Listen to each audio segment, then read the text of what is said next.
Under the relentless African sun, the golden grass of the savannah seemed to shimmer like waves on an endless ocean. The air was dry, crackling with the faint scent of dust and wildflowers. 12-year-old Amara Okafor had always known these plains as home, a place of wonder and whispered danger where every shadow could hold a secret. She'd grown up listening to her father's stories about the mighty lions that ruled these lands, their fierce power, and the threats they faced from poachers who stalked the reserve under the cover of night. But nothing had prepared Amara for what she was about to see that day. She had only gone to collect firewood along the fence that marked the boundary of the Mulligan Wildlife Reserve, a routine task that felt like any other, until she heard it, a low, guttural moan that cut through the silence and stopped her breath cold. In that moment, her heart seemed to leap into her throat, and when she saw him, a magnificent lion, his golden mane dulled with dust and pain, tangled in a cruel snare of barbed wire, she knew she couldn't turn away. She had no idea that her decision to stay would change everything. What happened next would shock everyone who heard the tale. Amara had always felt a special connection to the savannah, a wild, endless landscape that stretched out like a golden sea, dotted with ancient baobab trees and thorny acacia bushes. The sun here was both friend and foe, blazing overhead with a heat that could melt the strongest resolve. But to Amara, this was home. Every bird's cry and rustle of grass spoke of the world's oldest rhythms, and she had learned their language from the time she could walk. Her father, Emmanuel Okafor, was a ranger in the Mulligan Wildlife Reserve, and he had dedicated his life to protecting the dwindling lion population from poachers. To Amara, he was more than just her father. He was a living bridge to the secrets of the wild. He would often take her on patrols, teaching her how to track footprints in the dust and read the quiet signs of danger that no one else noticed. Each time he told her about the lions, his voice would fill with a mix of awe and sorrow. "They are the kings of this land," he would say, "but even kings can fall when greed comes for them." Amara had always listened closely, absorbing every word, but she had never imagined that she would stand face to face with one of these kings in need of her help. She had always known the stories of lions brought down by traps meant for their magnificent pelts, of entire prides vanished under the relentless threat of poachers. Her father's voice still echoed in her mind, warning her of the dangers of the wild and the importance of respect. "These creatures are strong," he would tell her, "but they're also vulnerable, Amara. Remember that." And now she would have to remember everything he had taught her as she faced the greatest test of her courage. Amara's day had begun like any other. She had woken at dawn to the distant trumpeting of elephants and the gentle coo of doves. She had helped her mother with the morning chores, sweeping the red clay yard, fetching water from the well, and then set off to gather kindling near the reserve's perimeter fence. The world was alive with shimmering heat and the buzz of cicadas, a rhythm she had known all her life. But as she moved through the tall grass, something caught her eye. A flash of golden fur against the dull, rusted metal of the fence. Amara froze, her heart thudding in her chest. There, just beyond the line of thorns and wire, lay a magnificent male lion, its mane a halo of sunlit gold. But the beauty of the creature was marred by the cruel bite of barbed wire coiled around his hind leg. Blood darkened his tawny fur, and with each breath he shuddered, his massive frame trembling with pain. For a moment, fear rooted Amara to the spot. Her father's warnings about the dangers of wild animals echoed in her ears, about how quickly a lion could turn from majestic to deadly if cornered. But then she saw the lion's eyes, amber and bright, yet clouded with agony. He wasn't the fearsome predator of her childhood stories. He was a creature in pain, trapped by something no animal could fight alone. Without thinking, she dropped the bundle of sticks she had gathered and ran. Her feet barely touched the ground as she sprinted along the dusty path, the red earth rising in clouds behind her. Her breath came in ragged gasps, but she didn't slow down. She had to find her father. She had to help the lion. When she reached the ranger station, she burst through the door, her voice shaking as she called out, "Papa! Papa!" Emmanuel looked up from his desk, the lines on his face deepening as he saw the terror in his daughter's eyes. "There's a lion caught in the fence near the baobab clearing," she panted, "and he's bleeding badly." Emmanuel didn't hesitate. In an instant, he was on his feet, his hand reaching for the radio on his belt. "How long ago, Amara?" he asked urgently. "Just now. I ran straight here," she said, the words tumbling out in a rush. Within minutes, Emmanuel had assembled a small team. Dr. Cohn, the reserve's veterinarian, grabbed her medical kit, and two other rangers loaded tranquilizer guns and first aid supplies into the jeep. But when Emmanuel turned to Amara, his voice was firm. "You stay here, Amara," he said. "It's too dangerous." The engine roared to life, and Amara watched as the jeep sped away, leaving her standing alone in the swirling dust. The moment the jeep vanished from sight, Amara felt a tug in her chest, a fierce, unshakable need to see the lion again.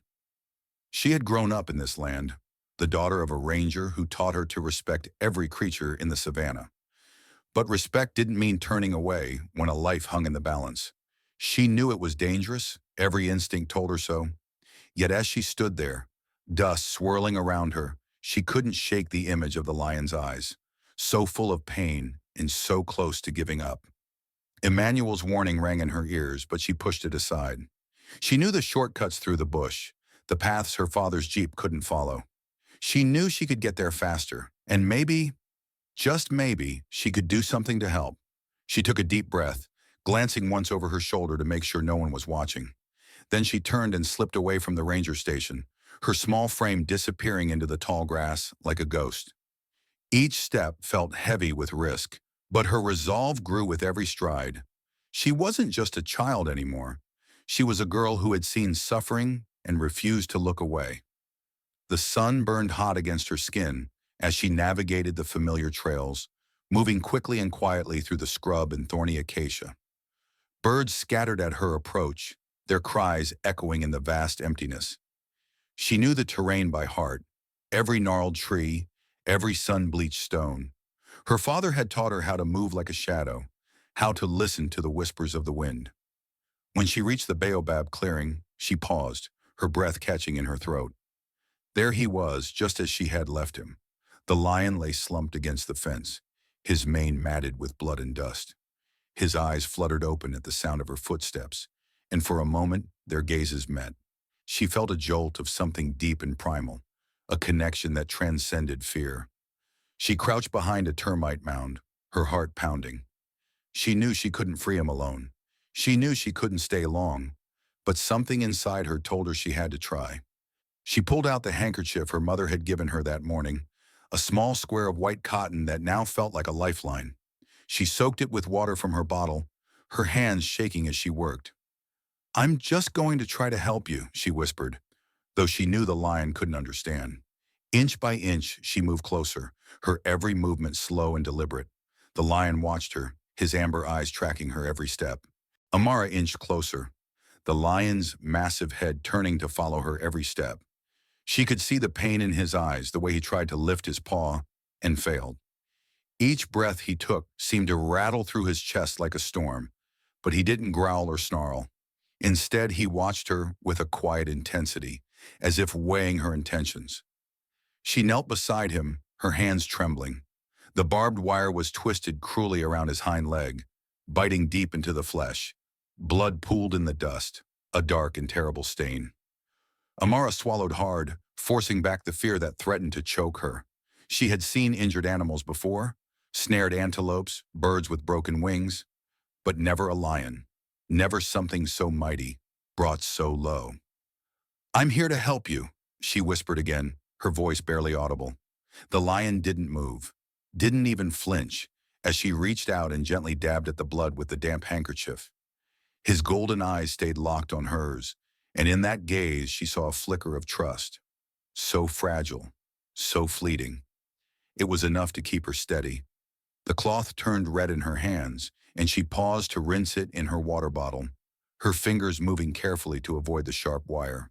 Every movement felt monumental, every second stretched out into eternity. She knew she was risking everything, her safety, her father's trust, maybe even her life. But in that moment, none of it mattered. There was only the lion and the pain in his eyes. The wind rustled through the acacia trees, carrying the distant cries of birds. The world felt suspended around them, a bubble of quiet amidst the savannah's restless life. Amara leaned closer, her breath coming in short gasps. She could feel the lion's heat, the slow rise and fall of his rib cage.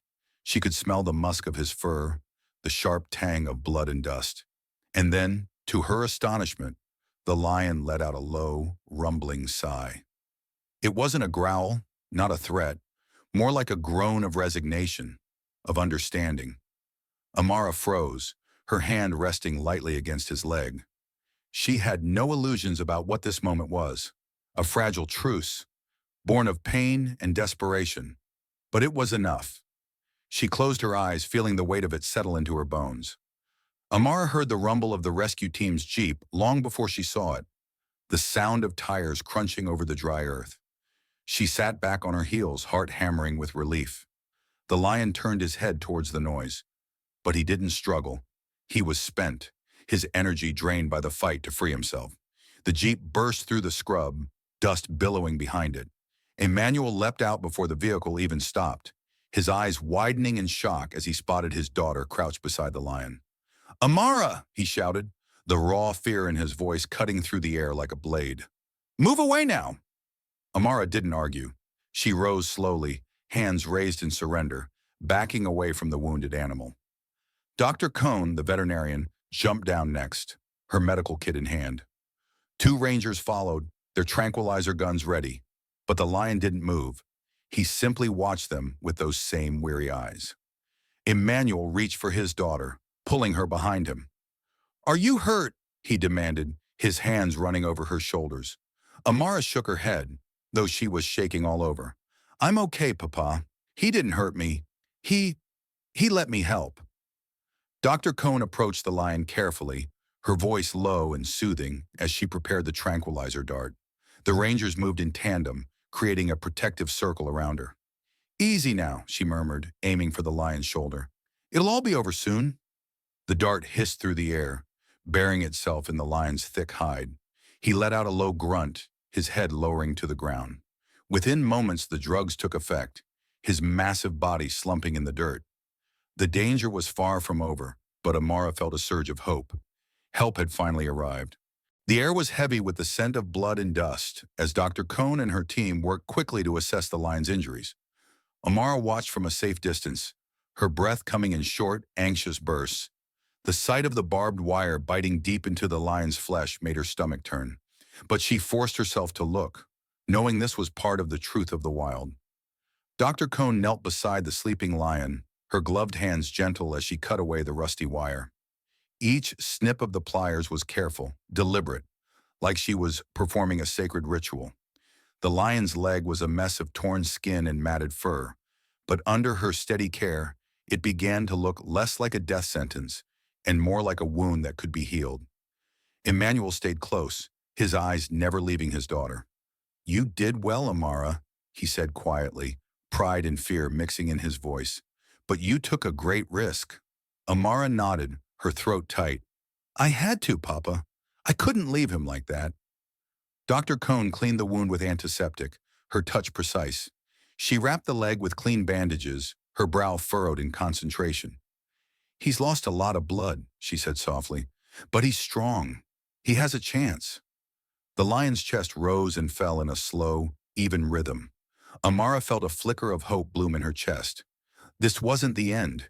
It was the beginning of a second chance. She knew the road to recovery would be long, but she also knew that the lion was a fighter. As the sun dipped lower in the sky, the team carefully loaded the sleeping lion onto a stretcher.